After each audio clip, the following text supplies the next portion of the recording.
Episode 91 लेकर आ गया वो हैरम टीम का। मूवी देखकर जैसे ही वो लोग बाहर आते हैं तभी बहुत सारे लोग उन लोगों को घेर लेते हैं। ये देख यू बहुत ही ज्यादा शॉक्ड हो जाती है। तभी पार्क वहाँ पर आते हुए बोलता है तुमसे दोबारा मिलकर बहुत ही बढ़िया लग रहा है। यू बोलती है तुम दोबारा आ गए।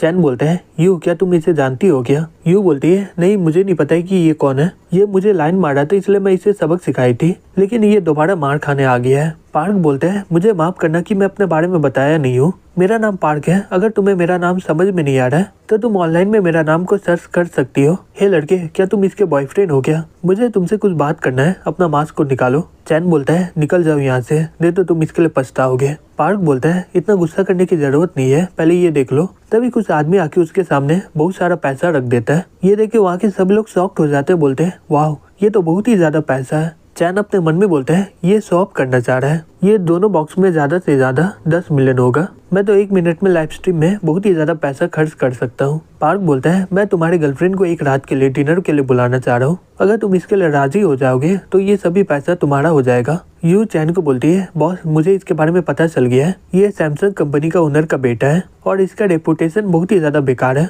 तभी चैन अपना मास्क निकालते हुए बोलता है मुझे लगा नहीं था कि ये सैमसंग कंपनी का ओनर का बेटा होगा। ये देख के वहाँ के सब लोग शॉक्ड हो जाते हैं और अपने मन में बोलते हैं क्या ये तो चैन है। मुझे लगा था कि ये नॉर्मल सा मैटर होगा, लेकिन ये तो चैन निकला। ये सही में बहुत ही बुरा है। दूसरा आदमी बोलता है ये पार्क सही में बहुत ही बड़ा बेवकूफ है। इसका बहुत ही ज्यादा हिम्मत हो गया है। ये मिस्टर चैन के गर्लफ्रेंड के ऊपर नजर रख रहा है। इसे पता भी नहीं होगा कि ये किस मुसीबत में पड़ गया है। पार्क बोलता है मैं मानता हूँ कि तुम बहुत ही सुंदर हो, ये पैसा रख लो, तुम्हें बहुत ही बढ़िया लड़की मिल जाएगा इससे। तभी एक आदमी आके बोलता है हे यंग मास्टर पार्क, मुझे लग रहा है कि आपको अभी रुक जाना चाहिए। पार्क गुस्से से बोलता है तुम किसके साइड में हो? क्या तुम अपना औकात भूल गए हो क्या? तभी सॉन्ग बोलती है मुझे लग रहा है कि तुम अपना औकात भूल गए हो। पार्क उन दोनों को देखकर अपने मन में बोलता है ये दोनों लड़की को तो मैं सुबह को देखा था ना, आज तो मेरा लक सही में बहुत ही बढ़िया है। ये देख के वो सब लोग शॉक्ड हो जाते हैं और अपने मन में बोलते हैं धत तेरी की, ये तो किन फैमिली का बड़ी बेटी है ना, और यहाँ पर ई फैमिली की बड़ी बेटी भी है। लग रहा है कि आज इसका लगने वाला है। तभी पार्क उन दोनों के पास जाते हुए बोलता है तुमसे दोबारा मिलकर बहुत ही बढ़िया लग रहा है। तभी चैन उसे एक जोर से थप्पड़ मार देता है। तभी उसका पीए गुस्से से बोलता है तुम्हारा इतना हिम्मत हो गया है, तुम यंग मास्टर को थप्पड़ मार रहे हो, तुम्हें पता भी है कि ये कौन है? हे और तुम लोग खड़े क्यों हो? क्या तुम लोगों को बताना होगा कि तुम्हें क्या करना है? तभी एक आदमी चैन के पास जाके बोलता है मिस्टर चैन मुझे माफ करिएगा, मुझे लगा नहीं था कि ये तुम होगे, प्लीज ये सब के लिए गुस्सा मत करिएगा। तभी उसका पीए चिल्ला के बोलता है हे तुम किसके साइड में हो? क्या तुम्हें सही में लग रहा है कि तुम्हारा फैमिली का बिजनेस आगे बढ़ेगा क्या? वो लड़का अपने मन में बोलता है अगर मैं इसे दुश्मनी किया तो मेरे हाथ से दिल चला जाएगा, लेकिन मैं चैन को अपना दुश्मन बनाऊंगा तो ये मेरा पूरा फैमिली को बाहर निकाल देगा। तभी वहाँ के सभी लोग मिलकर उसे ही मारने लग जाते हैं और बोलते हैं क्या तुम्हें पता भी है कि ये मिस्टर चैन है, फिर भी तुम लोग इसके सामने इतना भाव खा रहे हो? कुछ देर के बाद पार्क बोलता है हे चैन मैं तुम्हें याद रखूंगा, आज तुम जो भी किए हो तुम इसके लिए पछताओगे। चैन बोलता है तुम्हें इसके लिए इंतजार करने की जरूरत नहीं है, जल्दी तुम्हारा सैमसंग कंपनी बंद होने वाला है। ये सुन के वहाँ के सभी लोग शॉक्ड हो जाते हैं और बोलते हैं क्या ये क्या हो रहा है? सैमसंग कंपनी तो पूरा दुनिया में नंबर 18 में आता है और मिस्टर चैन बोल रहे हैं कि ये कंपनी बंद होने वाला है। यू अपने मन में बोलती है बॉस पहले से प्लान बना के रखे हुए हैं। हालांकि फिटिंग कंपनी बहुत ही ज्यादा इंक्रीज हो रहा है, लेकिन फिर भी ये ज्यादा इंक्रीज नहीं हो रहा है। बॉस ये कंपनी को पूरी तरह खत्म करके इसके जगह में आना चाह रहा है, इससे फिटिंग कंपनी का नाम और भी ज्यादा फैल जाएगा। बॉस के सामने मैं सही में बहुत ही ज्यादा बेकार हूँ। दूसरी तरफ हमें डार्क वेब के अंडरग्राउंड में दिखाया जाता है, वहाँ पर लिन के ऊपर एक्सपेरिमेंट हो रहा होता है। एक आदमी बोलता है ये अब आखिरी इंजेक्शन है, अगर ये बच गई तो हमारा एक्सपेरिमेंट कंप्लीट हो जाएगा। तभी वहाँ पर बहुत ही बड़ा धमाका हो जाता है। कुछ लोग अंदर आते हुए बोलते हैं लिन अंदर में ही है, अगर हम लोग किसी भी तरह उसे बचा लेंगे तो हमें 3 बिलियन मिलेगा। दूसरी तरफ एक आदमी आके बोलता है हम लोग उसे रोक नहीं पा रहे, वो लोग बहुत ही ज्यादा है। वो लोग गुस्से से बोलते हैं धत तिरकी, ये लोग सही में बहुत ही बेकार है, चलो जल्दी से हमें हेडक्वार्टर में इसके बारे में इन्फॉर्म करना होगा। दूसरा आदमी बोलता है लेकिन हमारा एक्सपेरिमेंट का क्या होगा? वो आदमी बोलता है हे इसके बारे में भूल जाओ, अगर हम लोग जिंदा रहे तो हम लोग किसी और पर एक्सपेरिमेंट कर पाएंगे। कुछ देर के बाद लिन यहाँ हुआ देखते हुए अपने मन में बोलती है मैं कहाँ पर हूँ? एक लड़की बोलती है सही में तुम बहुत ही ज्यादा लक्की हो, कुछ समय पहले तुम्हारा बुखार बहुत ही ज्यादा था लेकिन फिर भी तुम बच गई हो, ये सही में बहुत ही बड़ा बात है।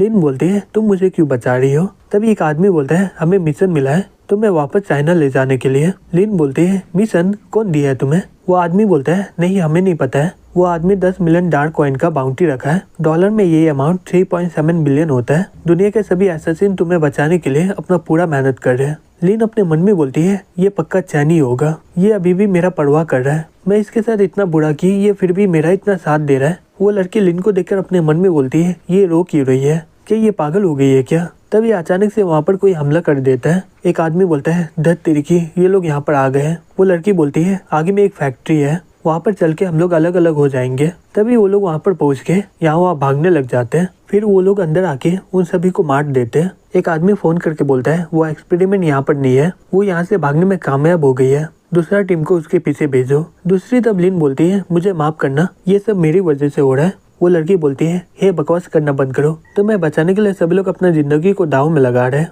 तभी लिन बोलती है मुझे भी एसेसिन बनना है, क्या तुम मुझे सिखा सकती हो क्या। वो लड़की बोलती है क्या तुम सीरियस हो क्या। फिर वो अपने मन में बोलती है इसका फिजिक्स सही में बहुत ही बढ़िया है, अगर मैं इसे सिखाऊंगी तो ये मेरा पार्टनर बन जाएगी, फिर बाउंटी का सभी पैसा मेरा हो जाएगा। लिन बोलती है हाँ मैं एकदम सीरियस हूँ, मुझे ताकत की जरूरत है जिससे मैं किसी के ऊपर निर्भर न रहूँ। फिर वो अपने मन में बोलती है जबकि मैं तुम्हें पा नहीं सकती हूँ तो मैं अपना पूरा दम लगा के तुम्हें बचाऊंगी। फिर हमें अगला दिन दिखाया जाता है, चैन का मूवी नंबर 1 टॉपिक में आ जाता है। ये देख के पार्क गुस्से में आ जाता, बोलता है धत तिरकी, चैन के बारे में तो हर जगह न्यूज फैला ही रहता है। तभी उसका पीए आ जाता, बोलता है यंग मास्टर मैं चैन के बारे में सभी इन्फॉर्मेशन ले आया हूँ, इसका बैकग्राउंड के बारे में मुझे कुछ पता नहीं चला है, लेकिन ये लड़का सही में बहुत ही अमीर है, ये लाइव स्ट्रीम में अभी तक 5 बिलियन खर्च कर चुका है और ये मल्टी टैलेंटेड भी है। पार्क बोलते है उसके बारे में तारीफ करना बंद करो और मेन टॉपिक में आओ। पीए बोलते हैं चैन का बहुत ही ज्यादा बिजनेस है, लेकिन वो जिस कंपनी को डायरेक्ट कंट्रोल कर रहा है उसका कीमत अभी 6 ट्रिलियन से भी ज्यादा हो गया है। पार्क शॉक्ड होके बोलते हैं क्या ये इतना अमीर है, तो क्या हुआ, वो हमारी कंपनी के सामने कुछ भी नहीं है, मैं एक दिन इसे सबक सिखा के रहूंगा।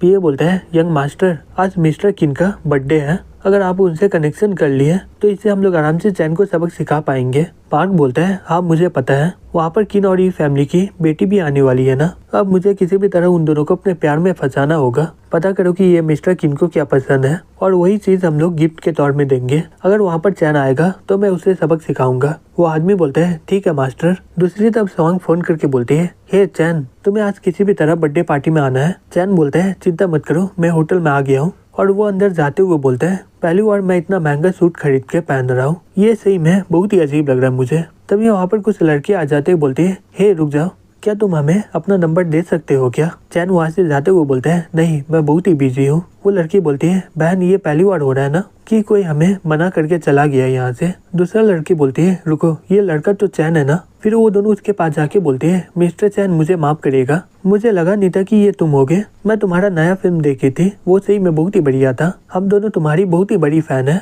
चैन बोलता है मुझे माफ करना लेकिन मैं फैन को अपना नंबर नहीं दे सकता हूँ। ये सुनकर वो दोनों बहुत ही ज्यादा शॉक्ड हो जाते हैं और अपने मन में बोलती है क्या मिस्टर चैन ऐसे ही बात करता है क्या। वो लड़की बोलती है हे बहन लग रहा है मिस्टर चैन ये बर्थडे पार्टी में आया है तो हमारे पास अभी भी बहुत ही मौका है। दूसरी लड़की बोलती है हाँ तुम सही बोल रही हो, अगर हम लोग किसी भी तरह उसे प्यार में फंसा लेंगे तो ये बहुत ही बढ़िया होगा, इससे हमें आगे चल के कोई भी परेशानी नहीं होगा। दूसरी तरफ चैन बोलती है चैन मैं जैसा सोची थी तुम मुझसे बहुत ही अलग हो। चैन बोलता है क्या मैं सही में बहुत ही अलग हूँ क्या। हैन बोलती है मैं सब कुछ देखी हूँ कि कैसे वो ट्विन तुमसे फ्लर्ट कर रही थी लेकिन तुम उन दोनों की मना कर दिए हो, लोग बोलते कि तुम बहुत ही बड़े ठरकी हो, लगता है कि ये सभी बातें एकदम झूठ है। तभी उसका फेवरेट पॉइंट बढ़ जाता है। चैन अपने मन में बोलता है क्या इसका फेवरेट पॉइंट बढ़ गया है, मैं तो कल से लड़की के साथ मूवी देखने गया था, क्या ये इतना जल्दी भूल गई है क्या। हैन बोलती है एक कल्टीवेटर को तुम्हारी तरह ही होना चाहिए, वो कभी भी लड़की के चक्कर में अपना समय बर्बाद नहीं करता है, तुम्हारे नजर में वो लोग कुछ भी नहीं है क्योंकि तुम्हें इससे कोई फर्क नहीं पड़ता है,